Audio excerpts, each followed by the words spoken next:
જામનગર મહાનગરપાલિકા દ્વારા લાલપુર ખંભાળિયા બાયપાસ નજીકના સાંઢિયા પુલ વિસ્તારથી ગોકુલનગર જકાતનાકા સુધી ડીપી કપાતની અમલવારી શરૂ કરવામાં આવી છે અને આ માટે અરજદારોને મહાનગરપાલિકા ખાતે રજૂઆત તથા વાંધા સૂચનો માટે બોલાવવામાં આવ્યા હતા।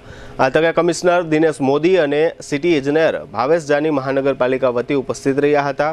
આ રજૂઆત સમયે ડીપી કપાતને કારણે જે લોકોના બાંધકામો તૂટવાના છે તે પૈકી અમુક લોકો રડી પડ્યા હતા અને મીડિયા સમક્ષ પોતાની પીડાઓ વર્ણવી હતી।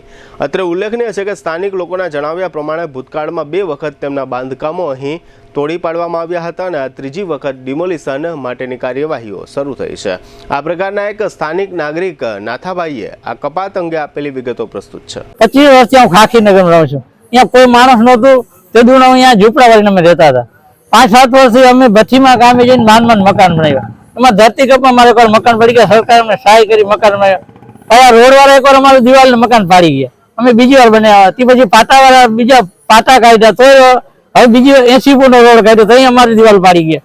હવે અમે માંડ અહીંયા નભીએ છીએ। અહીંયા મેં ઝાડ વાવ્યું, 25 વર્ષથી પીપળાના ઝાડ નીચે હું નાનકડો ધંધો હલાવું છું અને મારું ગુજરાન ચલાવું છું। અત્યારે આ લોકો અમારા મકાન બધું ફાડી નાખે છે।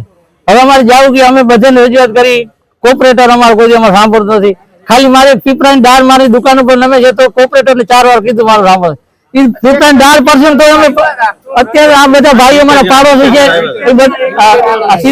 અત્યારે અમે 70 થી 80 જણા બધા અમારા પાડોશી મારા ભેગા આવ્યા છે અમારી સહાય। અહીંયા અમારે કોઈ સાંભળતું નથી। એ કે સાઈન કરી દે, રોડ આવવાના છે, ઉપર જવાના। હવે ભાઈ 80 ફૂટનો તો અમારી માંગે અમારો મકાન ને ધંધો રહી જાય। રોડ સાહેબ એટલો છે ઘણો ખરો, અને અહીંયા ટ્રાફિક થતું નથી। અમે રોડ અહીંયા ન વધારો, અમારી માંગ એટલી છે। અમારો ધંધો અને અમારાથી હવે થાય નહીં, અમારાથી હવે બીજું થશે નહીં, બીજો ધંધો નથી, બીજો અમારે મજૂરી સાહેબ નથી સાહેબ, એટલે અમે કહીએ બાકી અમારે હવે અમે 3 દી અમે ખાધું નથી લે રોટી આવી। હવે અમારે ઘરે જઈને શું કહ્યું કે રોડ આવવાના છે, તો અમારે જવું ક્યાં છોકરાઓ હતું।